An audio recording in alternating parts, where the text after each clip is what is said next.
O'zbekistonda iqtisodiy o'sish ko'rsatkichlari yildan yilga mana oxirgi yillarda ko'tarib borayotganligini ko'rishimiz mumkin bo'ladi. Ya'ni 2024-yil yakuni bo'yicha qaraydigan bo'lsak, yalpi ichki mahsulot mana bugungi kunda 115 milliard dollardan oshganligini alohida qayd etish mumkin bo'ladi.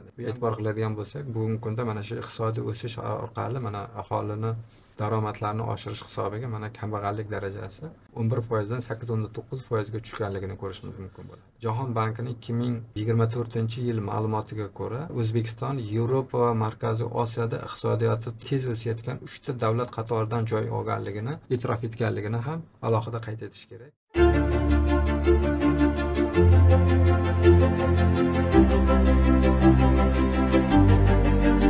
O'zbekistonda iqtisodiy o'sish ko'rsatkichlari yildan yilga mana oxirgi yillarda ko'tarib borayotganligini ko'rishimiz mumkin bo'ladi. Ya'ni 2024-yil yakuni bo'yicha qaraydigan bo'lsak, yalpi ichki mahsulot mana bugungi kunda 115 milliard dollardan oshganligini alohida qayd etish mumkin bo'ladi. Bu aholi jon boshiga hisoblaganda, demak 3000 AQSh dollardan yalpi ichki mahsulotimiz iqtisodiy o'sish ta'minlanganligini ko'rishimiz mumkin bo'ladi. Qolaversa, O'zbekiston 2030 strategiyasida barqaror iqtisodiy rivojlanish asosida aholi daromadlarini oshirish maqsadi belgilangan bo'lib, bu yo'nalishda qator bir natijalarga erishayotganligimizni ko'rishimiz mumkin bo'ladi. Endi bitta narsani qayd etish kerakki, bugungi kunda mana ijtimoiy tarmoqlarda go'yoki O'zbekistonda iqtisodiy o'sish bo'lmayotganligi, byudjet taqchilligi yuzaga kelayotganligi yoki bo'lmasa mana shu soliq stavkalari oshib borayotganligi bo'yicha bir qator bir ijtimoiy tarmoqlarda tushunmagan holda bevosita iqtisodiy bilim va ko'nikmaga ega bo'lmagan ba'zi bir bugungi kunda davlatimizni, mamlakatimizni rivojlanishini ko'ra olmaydigan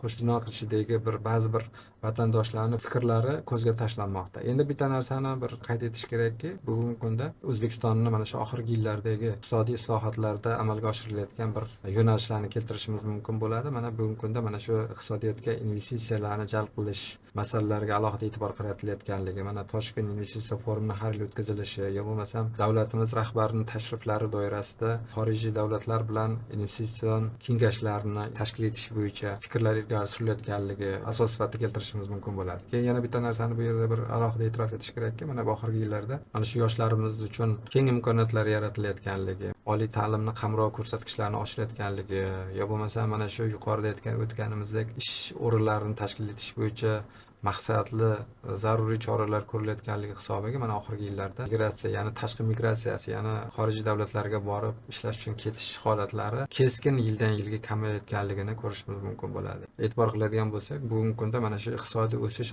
orqali mana aholini daromadlarni oshirish hisobiga mana kambag'allik darajasi 11% dan 8.9% ga tushganligini ko'rishimiz mumkin bo'ladi. Yuqorida aytib o'tilgan dalillar hisobiga mana bugungi kunda O'zbekistonda barqaror iqtisodiy o'sish bo'layotganligini ko'rishimiz mumkin. Eng asosiysi mana shu Jahon bankining 2024-yil ma'lumotiga ko'ra, O'zbekiston Yevropa va Markaziy Osiyoda iqtisodiyoti tez o'sayotgan 3 ta davlat qatoridan joy olganligini e'tirof etganligini ham alohida qayd etish kerak. Davlat byudjetini qo'llab-quvvatlashga davlat tashqi qarzi jalb etilayotganligi mana bugungi kunda 2025-yilda buning chegaraviy qiymati 5.5 milliard dollarni tashkil etgan bo'lsa, shuni 3 milliardi byudjetni qo'llab-quvvatlashga, qolgan qismi esa bu bevosita investitsion loyihalarni moliyalashtirishga yo'naltilayotganligini ko'rishimiz mumkin bo'ladi. Endi bugungi kunda yuqorida aytib o'tilgandek mana shu byudjet taqchilligini oshib borayotganligi, yo bo'lmasam soliq stavkalarini o'zgarib borayotganligi, oshib borayotganligi bo'yicha keltirilgan